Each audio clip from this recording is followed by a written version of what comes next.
The Renaissance had its patrons, the Agora Fund is building its own.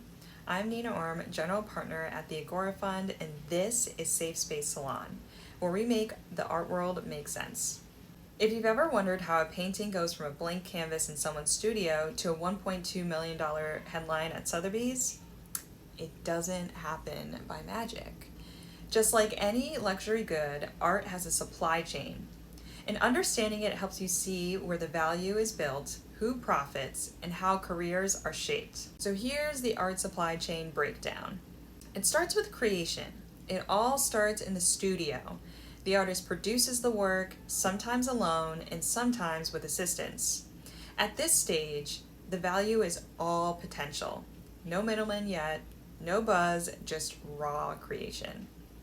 The next step is usually representation. So if the artist gets picked up by a gallery, that's when the momentum starts.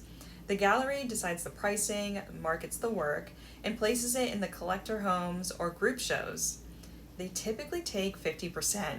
A strong first sale or museum acquisition can set the tone for the artist's market value.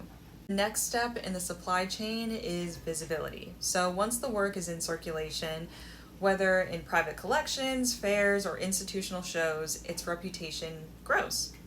Critical reviews, influencer collectors, curatorial interest, all of it compounds value. The fourth step is typically the secondary market or auction time.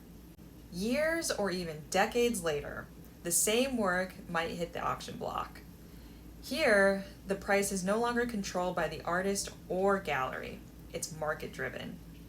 Bidders compete, prices soar, and there's a twist. The artist often doesn't make a dime from the resale. The seller does.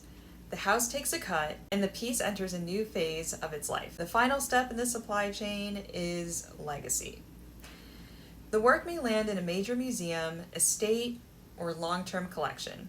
At that point, its value becomes symbolic, part of the cultural canon. When you understand how art moves through the system, you understand how the value is constructed. It's not just talent, it's timing, networks, and narrative. And if you're an artist, collector, or investor, knowing this process gives you power. Want to learn how to spot an undervalued artist before they hit the auction block, or how to build value from day one? Follow along. This is Safe Space Salon, where we don't just admire art, we follow the money.